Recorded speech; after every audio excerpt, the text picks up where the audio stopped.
And you were warned about this when you do adoption, that some people will say, well, do you have any real children, or do you have any of your own children? But you realize when you adopt that your adopted child is not second fiddle at all to your biological children. And I think that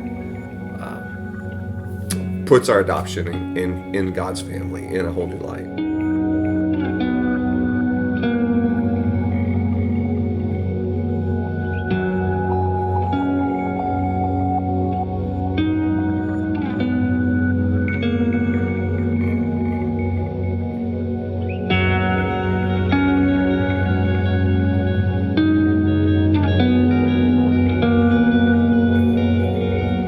So we started our family together in the military. I was actually just about to get out of the Army in '95 when we had our first son, Andrew, and then I got out of the military, went to work for Danielle's dad, Jim Schaefer, in Virginia, and that's where we had our second son, Aaron, in '97, and then that's also the same year that I started in pharmaceutical sales with Pfizer.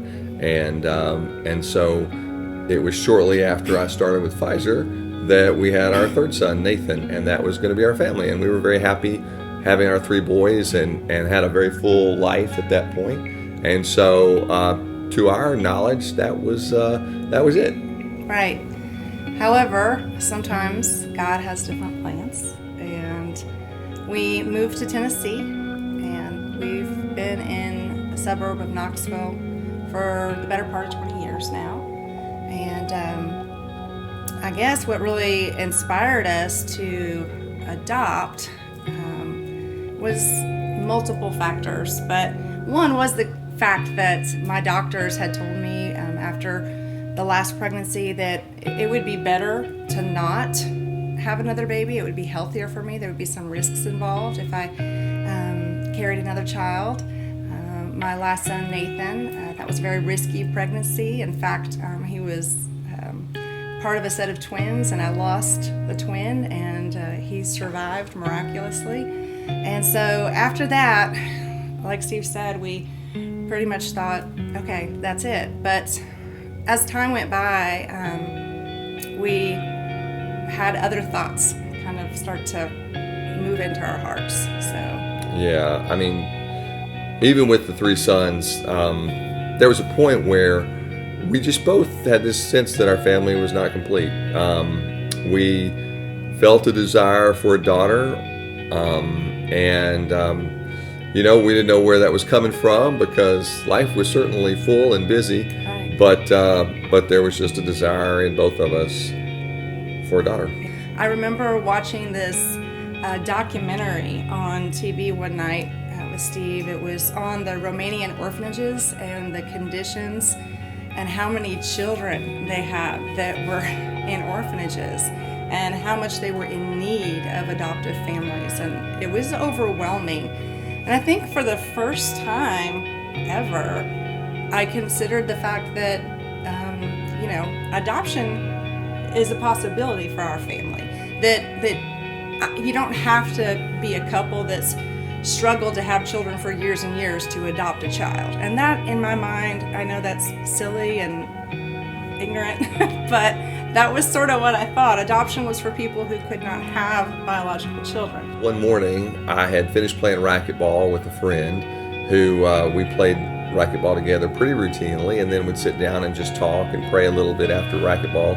And this one morning, he shared with me that he and his wife were considering adoption. And when he shared this with me, that they were thinking about adoption, it certainly put in my heart the desire even stronger to adopt. And I think at that point we thought, wow, it'd be great to go through this together with them. And so that was sort of a pivotal point for us. And we said, yes, I think let's do this.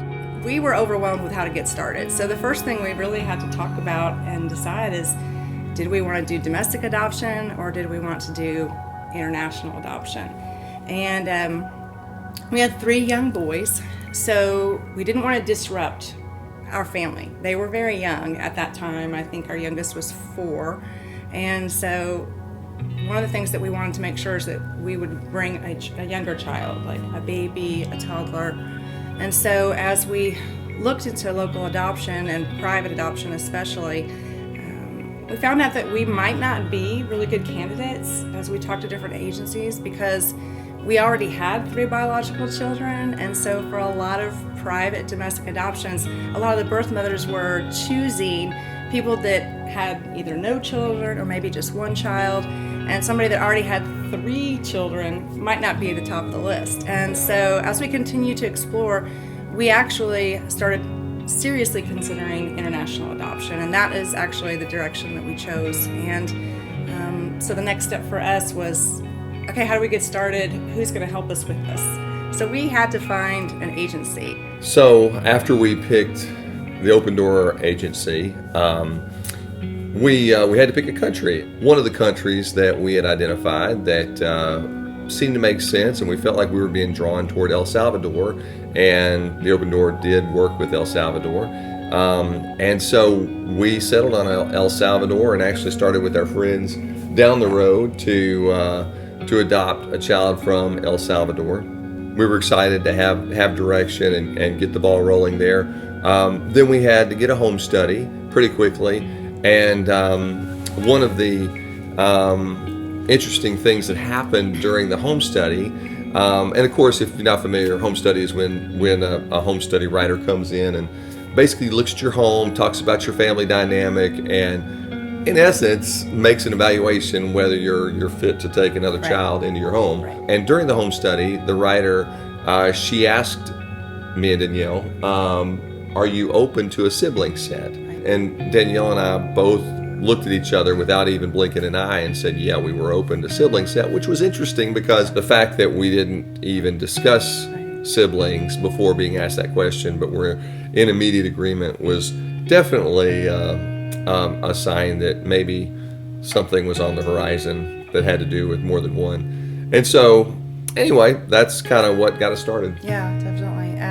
But there were a lot of obstacles that we encountered. In addition to the overwhelming amount of paperwork, Steve's dad actually ended up having to have a serious heart procedure that we were not expecting. It was a surprise, and he had major heart surgery, multiple bypass surgery. And that sort of just kind of brought everything to a halt because he needed to go and help his dad recover and help his mom. What really was one of the biggest obstacles that turned out to be a blessing in disguise was the psychological evaluation.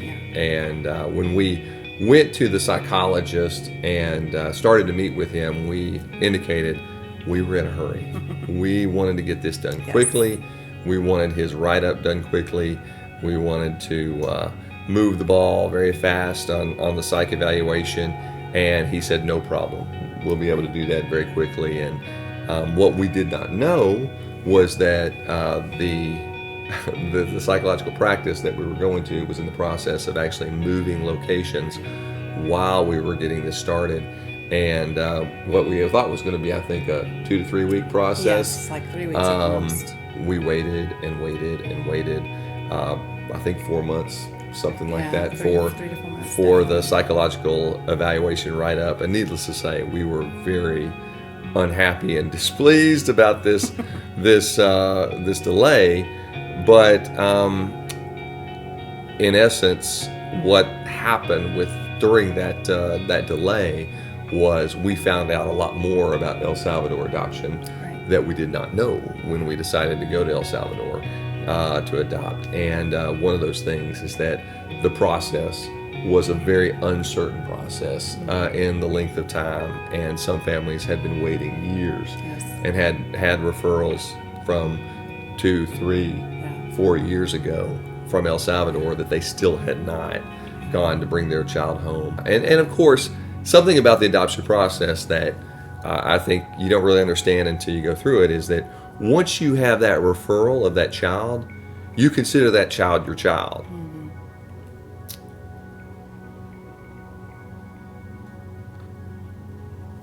And so the idea of waiting years to bring your child home while they stayed in an orphanage in a foreign country.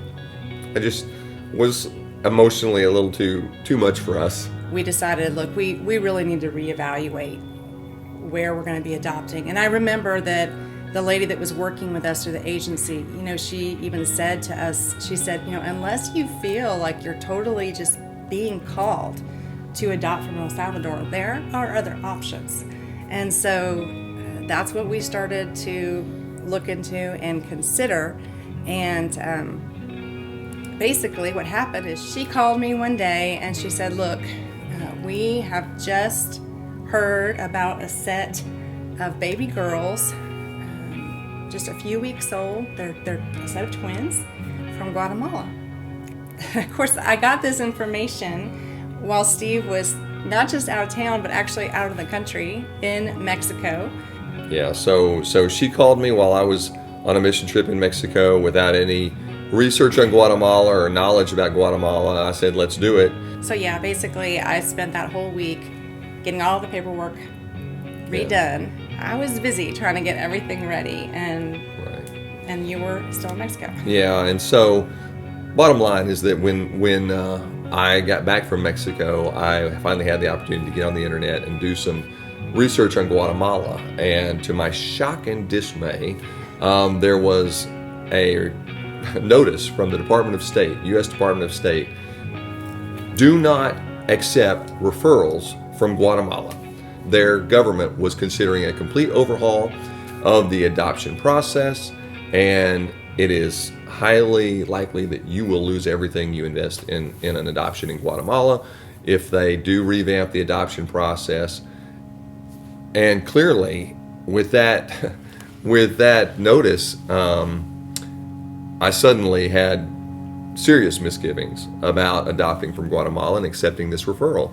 Department of State says don't do it, and we certainly didn't have the finances to lose thousands of dollars. We decided to I called actually the Open Door and spoke with Barbara, but I told her, I said, well, listen, I don't know what we're going to do, but this just doesn't make sense with the Department of State notice. She said, well, let me know, because if you're not going to take this referral, there are other families who will probably want to take these two girls.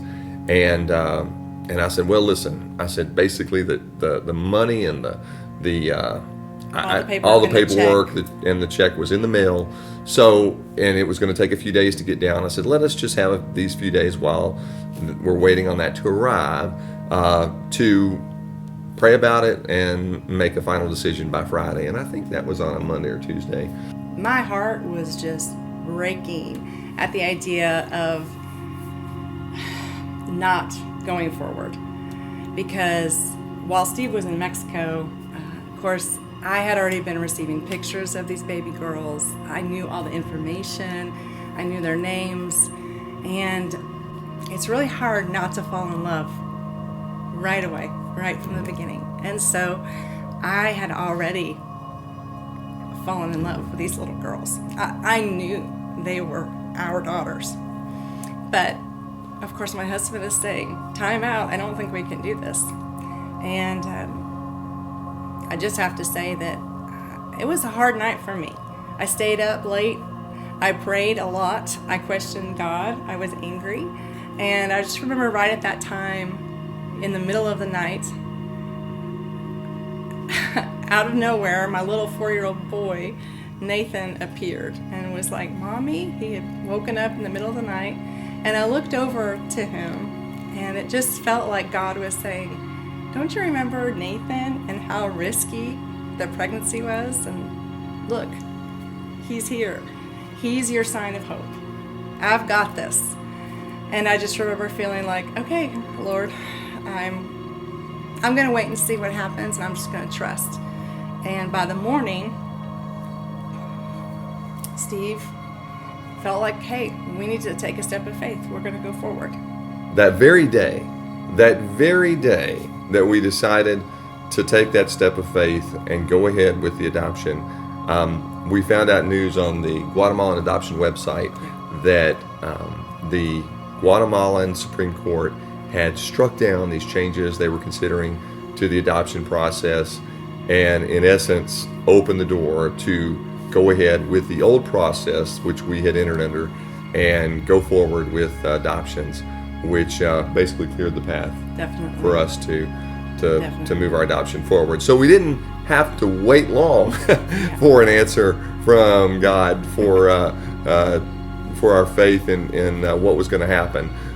It was actually a very quick response Yes. to our doubts. Thank goodness. Thank goodness, which was a blessing. I think after we decided we're good, we're going forward, we sent the paperwork through, we got to the hurry up and wait part of adoption, which is always a really trying time for anyone that has experienced adoption.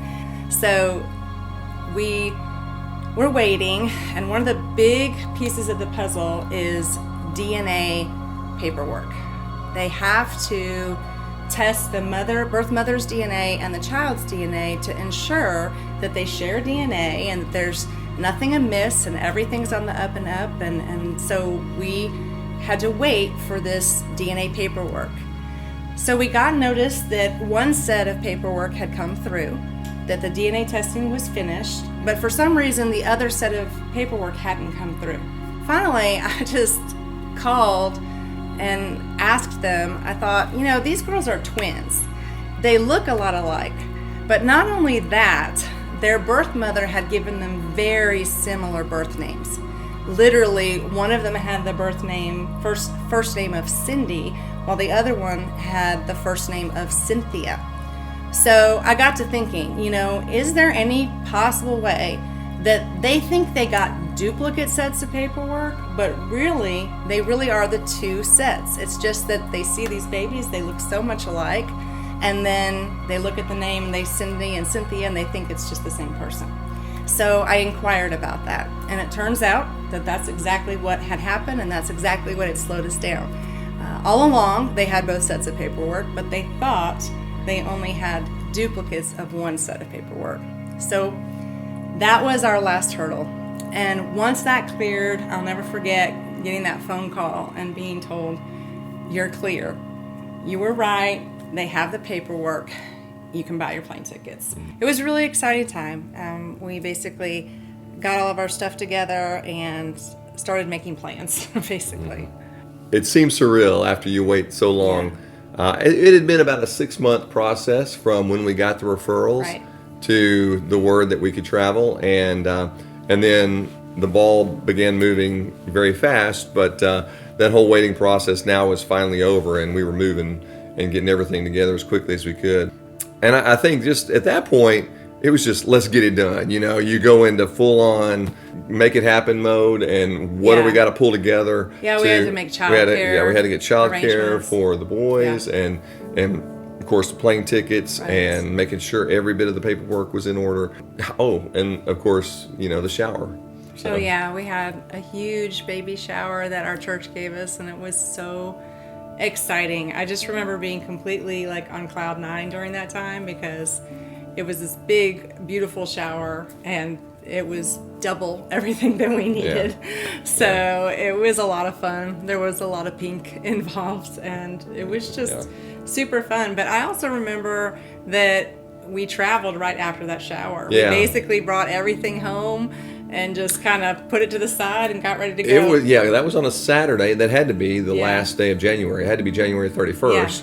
Because February 1st was a Sunday. We know that because it was a Super Bowl Sunday. So we left early in the morning to go down to Guatemala. Early, and on that Sunday morning, got there at the hotel pretty early. I don't know what time exactly. I know we laid down for a nap in the afternoon, and then it was so sudden that after our nap, we got up. We met the foster mother and Denora, the lady who had helped us with a lot of the adoption processes on the Guatemalan end, and we met them in the lobby of the hotel, and they pretty much said, "Hey, here's your daughters," and handed them over. And you would think there would be more to the transaction, and of course there was behind the scenes, but it was very much just a here they go. Yeah, here are your babies. It was just crazy, because you think, do we need to sign something? Do we need to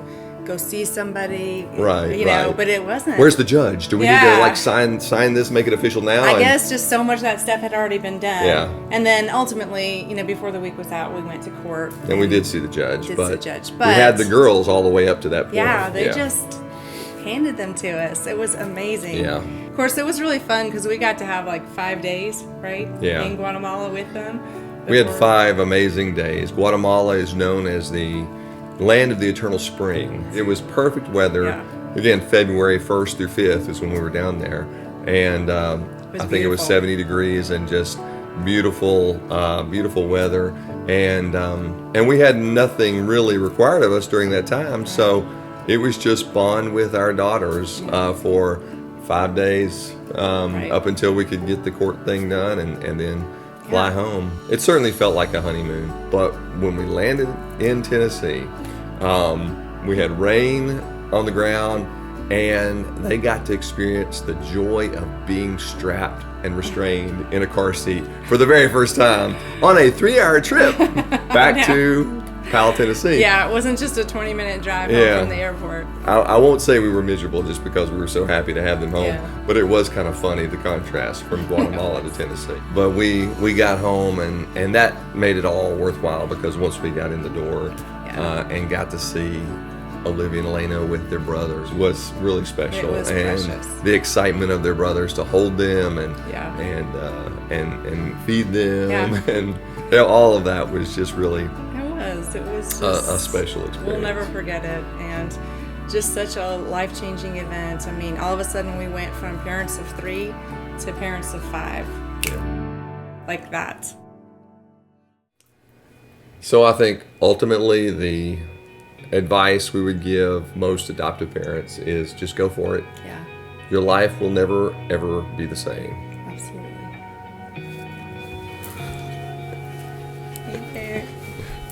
Hey.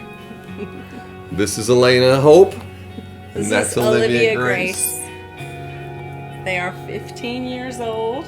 Going to be 15 16 going this on summer. 16. And the reason that we named them Olivia Grace and Elayna Hope is because we experienced a lot of grace during this journey. And Yes, we did. we also had to hold on to a lot of hope to get through it. So girls, we want your input Yeah. into this whole adoption thing.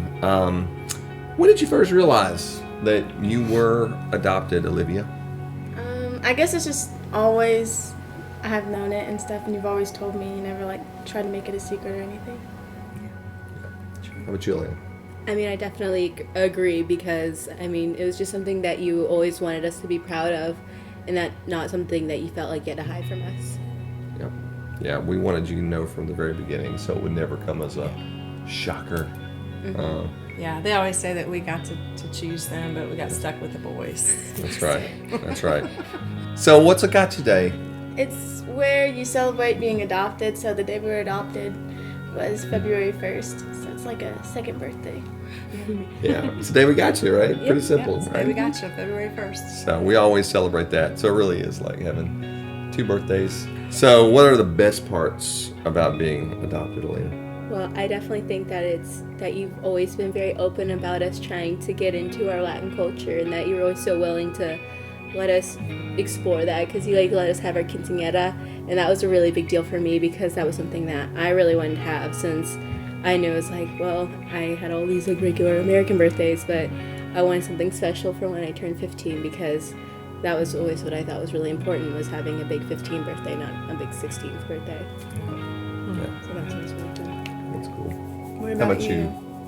I don't know. I have a lot of siblings, a lot, big house, and pets and stuff. And I don't know if I would have had that in Guatemala. So, just a lot of stuff I don't think I would have had in Guatemala. Yeah. Well, we are so grateful to be able to share your lives with our lives, and it's just been beyond words in expressing how blessed we feel Yeah. to have you girls in our family. We always knew you were meant to be in our family, and so it was really just God's plan being worked out in all of our lives. Yeah. We cannot imagine our world without you girls in it. Really can't. Love you lots. Me too. You're welcome.